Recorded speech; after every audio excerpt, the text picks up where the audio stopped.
So, beautiful morning. Thanks for staying with us on New Cruise on 92.7 FM. My name is Joshua Adegbite. Welcome to the bottom line from your source always. This morning on the program, we will definitely be looking at labor matter again, education sector to be precise, as regards the issue with the academic staff union of universities, Asuu, who has been telling the federal government that, well, very soon you will hear from us. Just give us some minutes. We're thinking about the next line of action. Don't forget that Asuu definitely gave the federal government 21-day ultimatum, 3 weeks or 3-week ultimatum about 3 weeks ago, and it expired on Sunday. It expired over the weekend. And now, Asuu National President Professor Emmanuel Shudeke said the federal government will hear from the union very soon. The last time they actually spoke, they said 24 hours. We yet to know what will happen right now. Well, already trepidations, anxiety out there about what will become the universities in Nigeria. Are we going to see another national strike? Are we going to see another? What will be the federal government's reaction to that? That's the major issue to look at on the program. There's another big issue in the polity, definitely. It's about the travel ban placed on the nation by UK. Yes, it started with Canada. Now the UK has followed suit due to the discovery of the Omicron variant of COVID-19 from some Nigerian travelers in that country. Nigerians have been reacting to that. We've been looking at the implication of that on the country. The federal government is not taking that lightly at all, and they've promised to retaliate and definitely do something about that. But basically this morning, it's an education, it's an Asuu. Stay with us, we'll get back to you.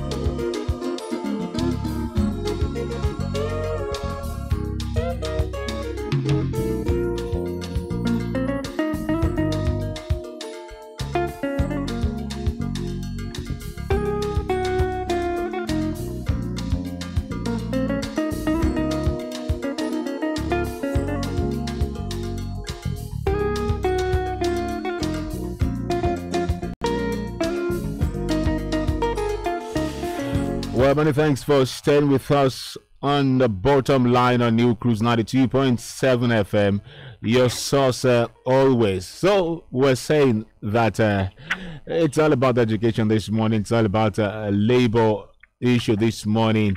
The annual strike, it's becoming an annual thing. It's becoming a tradition. The annual strike in Nigerian universities is imminent, as the academic staff union of universities has threatened to undertake that industrial action if the federal government fails to act urgently. Well, in some quarters, there are reports that the federal government is doing all it can to avert the strike. Labor and Employment Minister Christ Ngigad yesterday told newsmen he will review the implementation of the memorandum of action signed by the federal government and the academic staff union of universities, Asuu. Well, we are also aware that Asuu has been meeting with its branch heads to decide its next line of action. Well, this morning on the program, bottom line, we have the chairman of Asuu Zone D, Professor Olufayo. He will give us a brief this morning about the next line of action and what Asuu is doing. Prof, good morning. Thank you for joining us on the program. Good morning, Prof. Oh, good morning, my brother. How are you, sir? Very well, sir. Thank you for joining us on the program today. Thank you very much, you. Yeah, Professor Olufayo is the chairman of Asuu Zone D. We appreciate you. So, Prof, as it come to that dreaded position that Nigerian students and parents fear the most, are you really considering a strike now?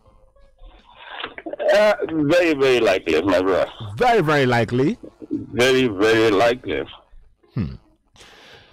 And okay, go ahead. Okay, having met this disappointment from federal government over how many years now? 2009, 2019, that's 10 years. We are talking of 11, 12 years running now. The promise in 2009 was that we will be negotiating our salaries every 5 years. And then this is 12 years after. And you can talk of what the economy is talking about. Everything is on the increase, and nothing at all to show for it in terms of academics for university lecturers. You remain on the same increase, on the same salary for 12 years, and you know how many times government has inflated the prices of fuel or increased the prices of fuel, and every other thing borders on fuel. Rentage has increased. Even school fees of children in schools have doubled. So what are we talking about? The same government now said, okay, we are going to enter renegotiation agreement with you. We've concluded renegotiation. After how many strikes? We know one thing about the government is you must embark on strike before they attend to you. You must embark on strike before they even decide to accept the renegotiation and sign. You must embark on strike before government now implements. One thing is for government to agree by signing an agreement with either MOA or MOU, whatever. But you must be ready again for another combat before they implement. After implementation, another strike is needed again in Nigeria here. For it to be effective, for you to even receive a lot is another. We are just talking now. State universities are still there. By the time federal government now releases the money for federal universities, then Asuu will start another round of strike to have it implemented in very many of these state universities. Which have established universities only for federal government to take care of for them. That is where we are. So we don't know when this needless strike will end. We also are tired of strike. But since it's the last resort, look at all the other people in Nigeria here that actually mediated between the union and federal government, including the chief of staff himself, who happens to be a professor, Professor Gambari. He said, look, just lead me to it. We will effect these things. We will make sure that we do it. I am the chief of staff. Asuu, please. And then Asuu said, on your honor, we are going to do that. We are back on strike in 2018, December, ending up 2020. We started on that one 2020, ending up again 2021, and then looked at it again. 2020 December, we ended it. Yes. This is 2021. Nothing has been done. Government is saying that we will effect those things within 2-3 weeks. Since December last year, within a year, nothing has been done. Now, when Asuu said Nigerians should hear this, we have been disappointed once again by this same government. What do? Government people now sent to Asuu. Let us meet. We met, and at that meeting, we raised all the issue all over again as if we are starting a fresh negotiation. The one we renegotiated that was concluded early in the year, sir, what has happened to it? He said, well, we need to just seek approval of government, the signatories, and the rest. We signed, all of us have signed. Nothing has happened. And we have to go back again to Sulu Gambari. The man appears to be trying. A lot of them expressed shocked that even after and with their involvement, government has not done anything. It was like accepting that the fault is ours. But what do? We can't go ahead. When it dawned on us that these people are not serious with us at all, and the only option, after all negotiation, after all the people we've met, the only option is for us to say, okay, let us go back to the trenches. And what happened is the speaker. Okay, I was going to House say of that. Rep. I was going to ask about the outcome of the meeting you had with him. With the speaker now invited us. Yes. Let me tell you something. They themselves know that it's just a political show off. When they said House of Senate is meeting with us, House of Rep is meeting with us, it's just for them to convince or to confuse the masses or the public that look, on our own part, we are doing something. It's not as if anything will come out of it. Even when the union knows, we still say we must recognize them by going to meet with them. And when we go to them, just like all of them accepted. The youth schemes we're talking about, All right. they accepted. What is stopping them from giving the go-ahead for the implementation? It boils down to the same thing. Some people are benefiting from this, and they are not interested in you guys. Some people I don't know are, why are Nigeria benefiting prefers from. made in China goods to make the Nigerian goods. Some people are benefiting from IPPIS. Is that what you're saying? Honestly speaking, you know that. I've said it times and times again, even at that station. Okay, so they don't want Utahs to see the light of the day. They don't ever want to. Let me chop you, sir. Let me chop you, sir. Please go ahead. A letter was sent to the union, even by these same IPPIS people, on the problem of IPPIS and the money owed Nigerians. One of our members, or many of our members, but let me just quote one. All right. One of them was owed up to 17 months. Look, a can somebody lecturer. work for 17 months? Sir, are you listening to me? Yes, I asked a lecturer. Was owed 17 months 17 salary months. All right. on IPPIs. They admitted it was a problem. But when we are meeting with the speaker, they denied. They denied that. Not until Asuu released the letter as evidence.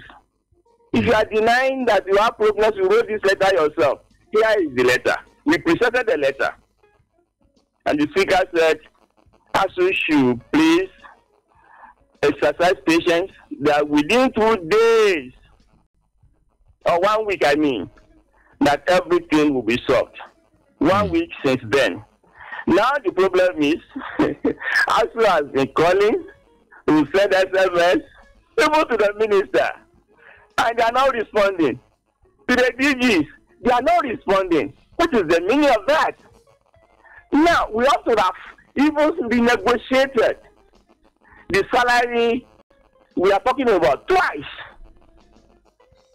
At a stage, the Minister of Education and National President had to clash.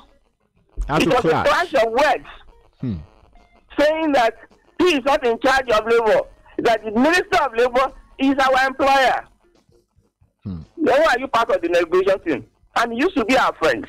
That's to tell you also that there's a problem between the ministries. The Accounting Office is there, Ministry of Finance is there. And then they are dodging the issue. That is the only thing we saw there. These people, whether it's the Minister of Education or Minister of Labor, are all professors. The Chief of Staff is also a professor. It's not as if they don't know what is happening. The problem is how to implement it. You don't have the money, let us know. We don't have this money. This is how we intend to pay. We are now calling, and you refuse to pick calls. And then when we exceed our temperament limit, we'll go ahead. And then that is when Nigerians will now start to cry. All right. You will see a lot of people coming on your television station to now talk. What is wrong with Asuu? Well, okay. This is okay. Sorry, Professor Olufare. Sorry that I just had to cut in because that particular meeting with the Speaker of the House of Representatives, immediately after that meeting, at that particular time, we thought that there was a light at the end of the tunnel, that definitely something positive will come out of that. We were also told that the Minister of Finance was involved too. that the Minister of Finance, and you talked about money now. What was the reaction of the Minister of Finance in all of this issue? Is it about money? Is it about the economic downturn and the challenges that the state, that the nation is facing right now? The question you're asking me is meant for those people. We are asking the same question. What is your problem after this negotiation, after payment? You know, they told us that the money has been kept in central bank and that they will release this money. We just, when they discovered Asuu was meeting, I just came back from a meeting last night. Okay.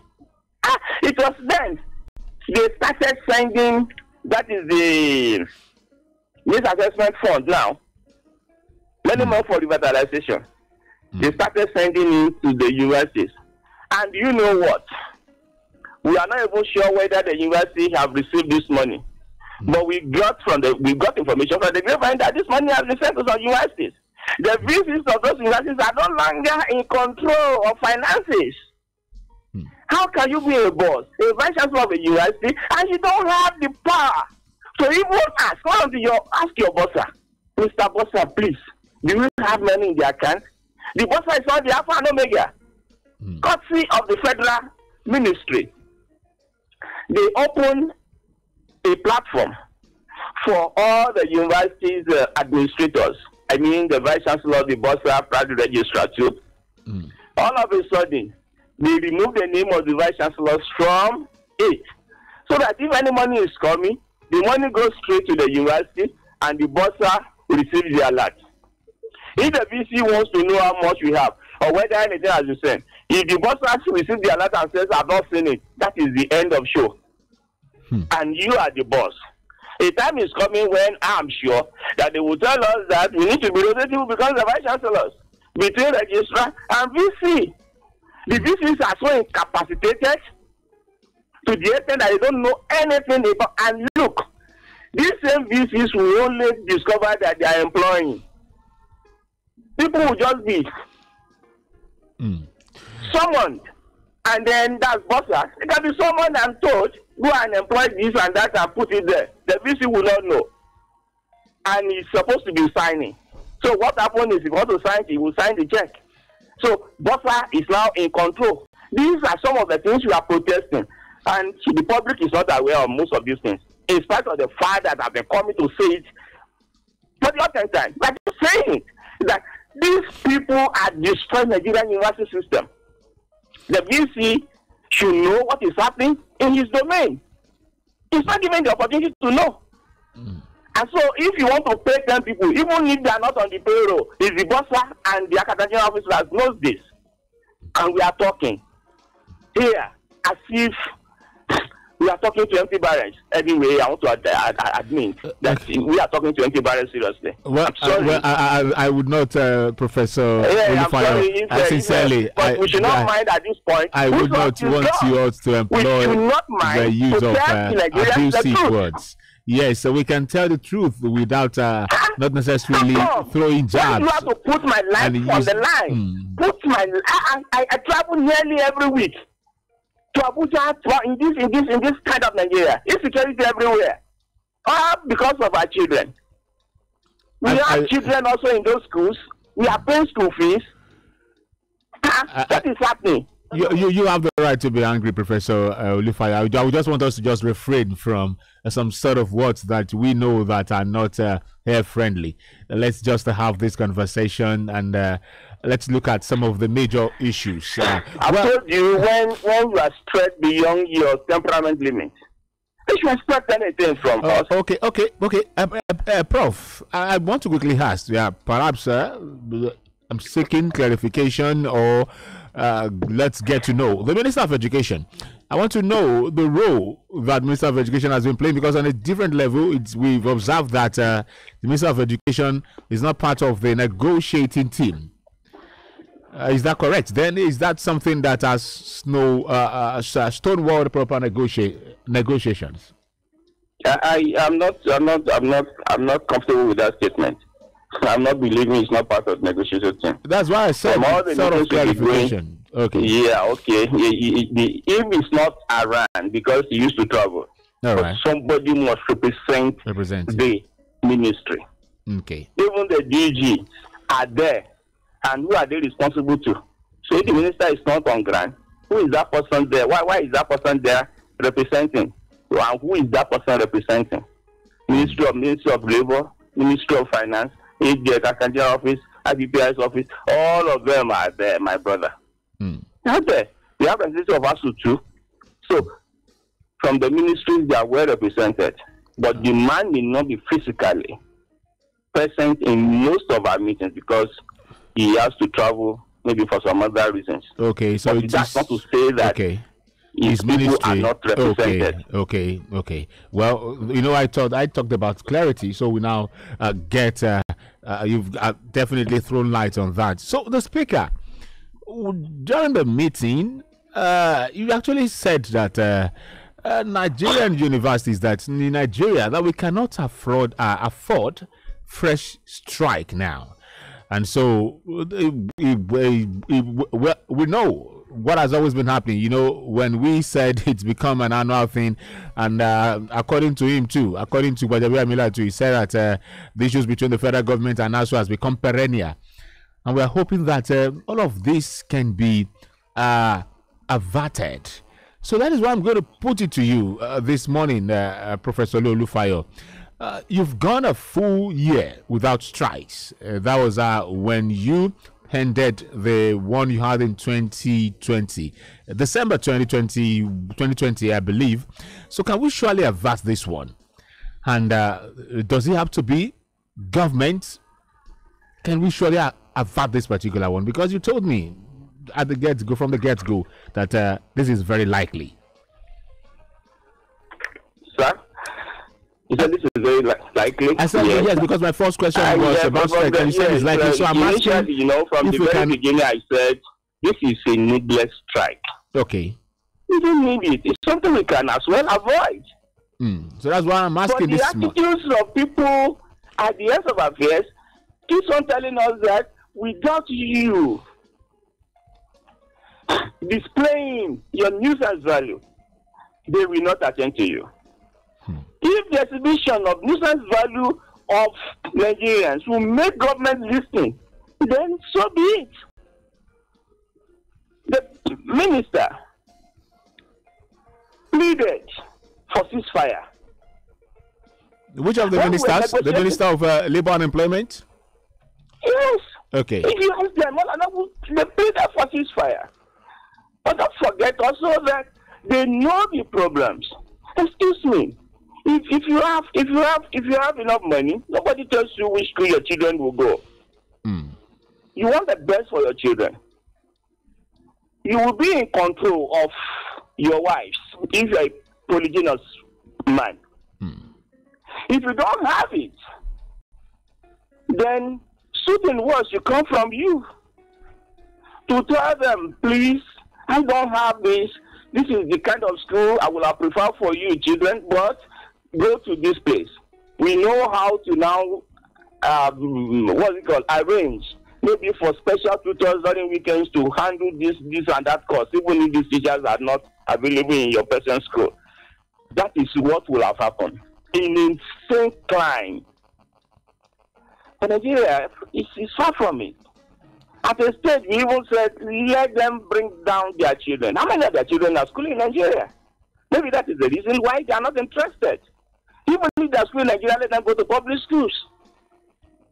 Every day you had, Adegbite is closed now because government will tell the vice chancellor for those universities to go and look for money. And then they will not make their own children, they will not make rituals of their children. You want to look for money, no problem. It's the student that will pay. The students are from poor homes where parents are collecting half salary, 10% salaries, and then students must still pay before they can write exams. So when the students are about complaining, say, please go home. There are quite a number of universities in Nigeria that are home now. And when the union starts to intervene, they sack them. Asuu is a good example. Kaduna State University is a good example. Somebody has to die when those students were on rampage. Peaceful demonstration for God's sake. Not that they were burning tires. And they have to kill them. Because when you kill one or two and you send them down home, by the time they return back to school, they will have learned a lesson. This is what we have been subjected to by our leaders. And one thing that is painful is for one party to be saying, hey, this party is at fault. Because we know that we started negotiation with some of these parties when they were in government. So nobody should use us for political reasons. We know them. And we are saying that if another government gets there today, we are not too sure that that kind of government also will be a responsive government.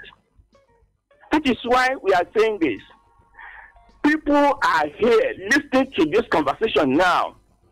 We have our leaders. We have leaders of governments too. We have our candidates. We have our ideologies. These are the people that are paying. Even when you don't have a child in university any longer, when they run down to you as a member of the family, you have no choice than to do that. So all of us are involved in this. And that is why I am saying that a speech in time should save 9. Government people should come out to talk about this. Few days ago, students came out in 58 European universities to support their lecturers. That government must do something about their salaries. They were out, open campaign, and rampage. They're peaceful. The police are there to defend them. In Nigeria's case, there, go ahead. Even no matter how peaceful, the police will be asked to shoot and tear gas. What kind of country are we in? And education is going down the drain. And people must talk. The only union left in this country, and I'm proud to say that, talking is Asuu. And when after negotiating, after talking, and nothing is coming out, we now say, okay, this is what they are hoping that we should do. And then we'll go ahead to do that. That is when our people will come out from their cocoons and start talking, and start pleading, and start negotiating. You see, our Parents Teachers Association, we have a president of Student Union, and all these people are there on the Asuu now down tools. And then these same people, especially former students, I don't know, some other people will come out. Apart from their own NANS president, you will hear of very many NANS presidents in Nigeria, because they go to government, or government will call them and give them money, and then start defending yourself, start attacking us, our own students. Some of these people, you later discover that they are not even students in any Nigerian universities. Is that how things should go? The money you are using to foment trouble, you government, give it to those guys to foment troubles. How much do you need to add to it to settle at this part of this problem? Well, if you are just joining us on Bottom Line this morning on New Cruise 92.7 FM, we've been speaking with Professor Olufayo, who is the chairman of Asuu Zone D. And the major issue on the table this morning is about, does it look like an imminent or an impending industrial action from that union, particularly how that can be averted over the weekend? Asuu, after the expiration of the ultimatum, 21-day ultimatum given to the federal government, and with no positive response, said that, well, the government will hear from them anytime soon. And so since then, there has been some sort of a trepidation, some sort of anxiety in the polity, with parents and students expecting the worst to come. What has become a perennial issue, what has become an annual thing, a tradition. How do we avert this? How do we avoid this time around? That's the issue this morning. If you're just joining us, you may want to join us via Facebook, New Cruise 927 FM, and drop your comments there while you're watching us. And at some point, we'll open the lines for you two to call. This is one critical issue that affects everyone. Well, Asuu has gone for over a year now, I guess about a year now without strikes, and we're talking just about another one. Well, Prof, let me ask you this. The posturing is that government does not have the funds, perhaps to keep running the university system. Is this not the time to tap in for public private partnerships in the running of institutions in Nigeria? Brother, you see, to a layman, the government does not have money. Should be a very good excuse. But to us, Asuu, that is no excuse. The government is even no betraying excuse. itself. The government is betraying itself. You don't have money. That has been the perennial problem. We don't have money, yet you kept on establishing universities. And you are calling them professional, specialized institutions. And we laughed. Conventional universities are having all this. You are compounding your problem, and you are saying you don't have money. If the state has only one university, and then you pump in more money, the university will be growing and expanding, and you won't have to be paying multiple salaries. You can even embark, instead of creating more universities, you can establish industries in some of these states. In some states, they are having more state universities than federal universities. And government is now competing with those states. Yes, education is on the concurrent list. All right. Both of them have power to legislate. But when there is friction, the power of the federal government reigns supreme. Okay, we established a university before in Ekiti State. Government sent to them and said, we are withdrawing your license because we discovered that you did not merit up. And they withdrew the license of, what's it called? The former College of University of Education in Ekiti State, in Ikere.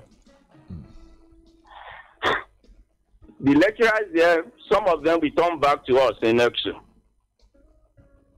Ifaki also was clamped down. That's the UST. They asked all of them to be matched with Asuu. Meaning, therefore, that instead of paying 3 vice chancellors, you are only paying 1 vice chancellor. Instead of paying 3 registrars, you are paying only 1 registrar. Graduate bursar, you are paying only 1 bursar, and on and on and on like that. Look at the money they've saved. Now, it would have been expected that the money, that the subvention being given to UC, the subvention being given to Ikere, will have been added to the subvention of Asuu. No, it wasn't so. We're supposed to go and be looking for funds. Where did that money go? All of a sudden, we discover also that some other states are saying we still need our university back. So we have another university now in Ikere. And state government kept on saying we don't have money. We have another polytechnic. They call it School of Agric. So we'll be degree awarding to a nation. And we pump money there. As all of us are crying of no money, they are not crying because the money they had or they were being given is enough to pay salaries and even take care of some new things. And we are saying that we have a faculty of agriculture here. Yes, even the one in nation, since we've established that you've erected the buildings and the rest, we have enough land there. Can't we operate from here? And then we know exactly what to use that place for. You go ahead to hire lecturers, hire admin staff, hire a lot of other contractors and the rest to take care of some of those places or things in those places. What stops you from concentrating your efforts in one place? This is a detail, for God's sake. Concentrate your efforts here and let us be ruled by that homogeneity that binds us together. So if I become a vice chancellor today, the tendency is there also that my people will call me a bastard if I did not come to establish another university in a place less than 10 kilometers from Asuu. Right. What are we talking about? So why not, you know that when these people are graduating, there's nowhere for them to work. Why can't we concentrate effort or divert the attention to other areas, industries, for God's sake, so that when these people are leaving school, they can go there to work. We have that problem. So government cannot convince anybody that we don't have the money. You are establishing universities for political reasons. Look at the way they established the 12 universities before. They said federal government must have presence in other states